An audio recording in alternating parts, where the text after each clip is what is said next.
Salut, bienvenue sur ma chaîne et dans cette vidéo, aujourd'hui j'avais envie de te parler d'un sujet que j'aime bien et qui touche au cerveau, c'est les illusions d'optique. Donc pour faire ça, je vais me baser sur ce coffret là qui contient 100 cartes en fait d'illusions. Donc tu vois, t'as des petites feuilles comme ça et puis en fait derrière il y a les sortes, ils appellent ça des solutions, mais c'est pas vraiment des solutions, c'est plutôt l'explication de l'illusion et puis voilà. Donc à l'intérieur t'as 100 cartes, c'est un petit coffret, donc hop, on va voir ce qu'il y a dedans. Donc j'en ai sélectionné une dizaine à peu près que j'aime bien et que, bon, je dirais pas que je connais, mais que en tout cas j'ai déjà vu en cours de psycho. Donc voilà, donc du coup t'as, bon ça c'est l'explication, on s'en fout. Et dedans t'as plusieurs cartes en fait et dessus t'as les illusions d'optique. Donc t'as un deuxième paquet ici, c'est la même chose. Et de l'autre côté, en fait, tu as les explications par rapport à l'illusion d'optique, en fait. Donc, par exemple, s'il y a quelque chose que tu comprends pas, hop, derrière, il t'explique, quoi. Donc ça, c'est cool.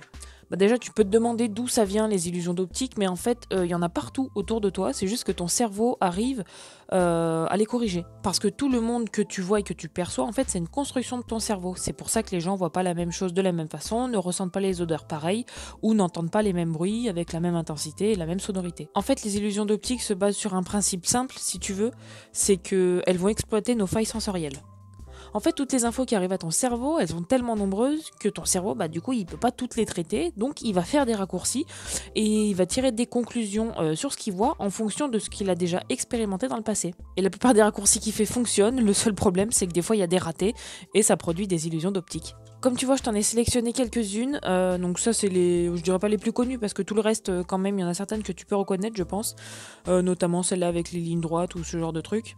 Mais celles qui sont ici, pour moi, c'est les plus intéressantes, je trouve, et puis après c'est une sélection personnelle, mais si tu veux acheter le coffret, je te mettrai le lien, puis tu regarderas un peu les cartes qui t'intéressent. Donc comme je t'ai dit, les illusions, elles se basent sur un principe simple, c'est l'exploitation des failles sensorielles, mais l'une des principales causes des illusions aussi, c'est l'ambiguïté. Donc si tu veux, face à une image ambiguë, par exemple, je sais pas, on va prendre celle-ci, tu veux, notre cerveau il va hésiter en fait. Donc ou bien il se trompe, ou il alterne entre deux possibilités parce qu'il sait pas laquelle choisir. Et ton cerveau il peut se laisser abuser soit par des contrastes, soit par des mouvements, soit par des formes. Par exemple, sur des contrastes, il peut voir des différences de teintes là où il n'y en a pas. Il peut se laisser aussi abuser par le mouvement, comme je t'ai dit, parce qu'il peut voir des mouvements qui n'existent pas. Ou bien il peut se laisser abuser par des formes, parce qu'il attribue à un objet une forme, et l'instant d'après, il lui attribue une autre forme. Donc en gros, tu vois plus avec ton cerveau qu'avec tes yeux. Et en fait, après, il y a des explications évolutives qui expliquent pourquoi ton cerveau il se trompe. En fait, comme il a été progressivement façonné par l'évolution pour réagir vite, dès qu'il perçoit quelque chose, en fait, il va le détecter instantanément. Et au risque de se tromper du coup, parce qu'il peut percevoir quelque chose qui n'existe pas, et ça donne une illusion. Bon voilà, trêve d'explication, je vais te montrer lesquelles des illusions je préfère, et puis lesquelles j'ai sélectionnées parmi les 100. Alors, pour la première illusion, moi j'ai choisi celle de Delboeuf, et en fait, dans cette illusion-là, t'as les deux cercles en fait qui sont qui sont de même taille, mais avec les cercles qui sont à l'extérieur, en fait tu vas les percevoir de tailles différentes. Bon, pour la petite histoire, Joseph Delboeuf c'est lui. De son nom complet, Joseph Rémy Léopold Delboeuf. C'est un mathématicien, philosophe et psychologue belge qui est né en 1931 en Belgique et qui est mort en 1896. Donc il a enseigné la philo, les maths, il est aussi célèbre pour ses expériences en sciences humaines et tous ses apports, ses travaux, etc. Alors je sais pas si tu connais, mais il a été aussi en contact avec Jean-Martin Charcot. Cette personne-là a travaillé sur l'hypnose, notamment pour réduire tout ce qui était hystérie, etc. Il a aussi rencontré Sigmund Freud. Et voilà, donc il est célèbre pour ses illusions et puis pour tous les travaux qu'il a menés et qui ont permis de faire évoluer la science. Après, il y a sa deuxième illusion, donc là, ça repose sur le même principe, si tu veux. C'est que le petit carré ici et le carré là, en fait, sont de la même taille. C'est juste que les carrés qui sont autour perturbent la perception. Alors voilà ici, du coup, l'illusion de l'affiche lumineuse. Donc ça repose tout à l'heure sur ce que je te disais. Quand ton cerveau va se laisser abuser par les contrastes, en fait, c'est qu'il va percevoir des couleurs là où il n'y en a pas. Ou du moins des taches plus ou moins sombres. Donc là, en fait, l'idée, ça se voit pas à la caméra, je pense pas, mais c'est que tu vas percevoir, en fait, des taches grises à l'intérieur des petites taches blanches. Donc sur cette illusion qui s'appelle l'étoile, mais qui fait aussi référence, je pense, à l'illusion de Kanishka. Donc en fait, là, tu vas percevoir une forme, alors qu'il n'y en a pas. Tu vois, tu as juste un carré gris, et en fait, ils te mettent des sortes de petits Pac-Man, tu vois. Et en fait, tu vas tu vas créer la forme, ton cerveau va créer la forme qui est là, et lui donner une forme d'étoile. Ah oui, tiens, et une autre illusion sympa qui reposait, comme tout à l'heure, sur la perception des contrastes, et de voir des teintes là où il n'y en a pas.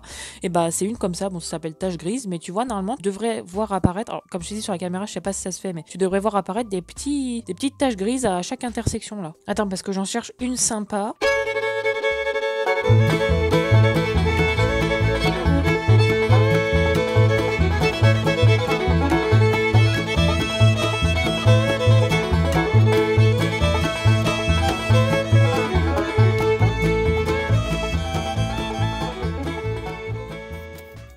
voilà, donc j'ai trouvé, bon, il n'y a pas vraiment toutes celles que je cherchais, mais en tout cas, c'est ces illusions-là. Je te laisse regarder.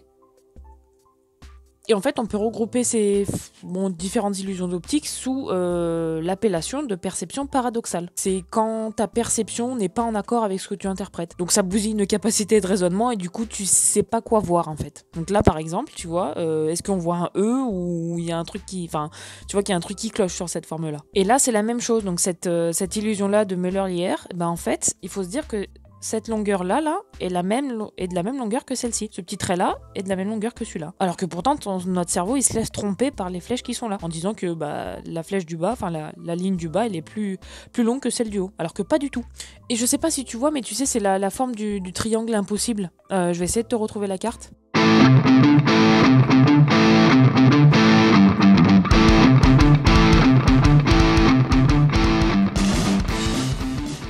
Et tu vois, voilà, par exemple, là, l'éléphant, c'est la même chose. Tu sais pas où elles sont ses pattes. Et bon, ils disent que t'as l'impression qu'il avance, mais après, ça dépend. En tout cas, ça fait partie des perceptions paradoxales. Celle-là aussi. Ah, j'ai trouvé. Celui-là. Tu vois, donc voilà, ils appellent ça le triangle impossible. Bizarre. Essayez de vous représenter ce dessin comme un objet en 3 dimensions. Si l'on peut dessiner un objet impossible tel que celui-ci, on ne peut en revanche le reproduire à l'identique. Oui, et de toute façon, dans ta tête, normalement, ça part en steak quand tu essayes d'imaginer comment il est fait. Bon, ensuite, d'autres illusions qu'on peut voir en psychologie, enfin, en tout cas en études de psycho, puis même tu peux trouver ça ailleurs. Donc, du coup, voilà, le vase fantôme. Donc là, c'est que c'est toujours le même principe que le carré fantôme de tout à l'heure. Si tu veux, tu vas percevoir une forme, en fait, qui n'existe pas en soi. Enfin, je veux dire, tu vois, le contour n'est pas délimité. Il est simplement créé par on va appeler ça des Pac-Man, quoi, mais t'as compris, quoi. Voilà. Là aussi, cube fantôme, c'est pareil. Alors, autre illusion sympa, je pense que tu connais, c'est que là, ton cerveau va alterner entre 2 images en fait. Soit il va voir un vase, donc en blanc, soit il va voir 2 visages en noir. Et puis cette illusion-là est pas si vieille parce qu'elle remonte seulement à 1915. Après, pour l'alternance des 2 images, donc qui est un peu comme le vase que je viens de te montrer, on a ces 2 cartes-là. Donc, est-ce que là, tu vois un lièvre ou un canard ? C'est connu, tu vois, ça dépend comment tu prends la carte, quoi. Puis même si tu tiens comme ça, enfin, je sais pas. Du coup, si tu vois un lièvre, ça veut dire que les oreilles sont là, avec l'œil ici, tu vois.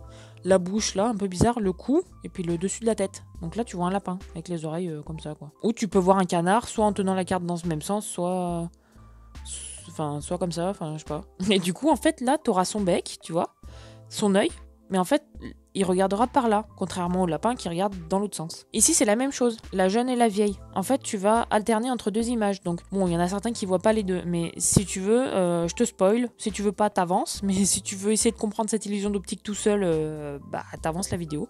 Sinon, tu regardes. En fait, tu vas percevoir 2 visages. D'abord, tu vas percevoir le visage... tu peux percevoir en premier l'un ou l'autre. Là, tu verras le visage d'une jeune. Donc, par exemple, ici, il y aura son cil, tu vois. En fait, elle aura la tête tournée en regardant par là-bas. Donc là, tu auras son col comme ça. Ici, tu auras ses cheveux là, en noir aussi surtout. Là, une sorte de petit truc qu'elle met sur sa tête, quoi, je sais pas, une déco. Là, son collier, son oreille, son cou là avec son menton. Et en fait, elle regardera de l'autre côté, ce qui fait que tu verras qu'un seul œil. Mais tu peux aussi percevoir autre chose, tu peux percevoir une vieille dame. Là, tu auras son nez. Ici, il y aura sa bouche avec son menton en blanc là. Toujours son manteau. Et en fait, ses cheveux ici, tu vois. Et sur la vieille dame, en fait, tu vois les 2 yeux, là et là.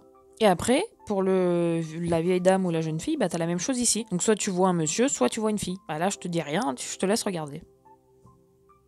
Bon, comme tu vois, dans ce coffret-là, t'as plein de cartes, donc je vais pas tout te montrer parce que sinon on est encore là demain. C'était une présentation un peu rapide et puis 2-3 petits trucs sur les illusions.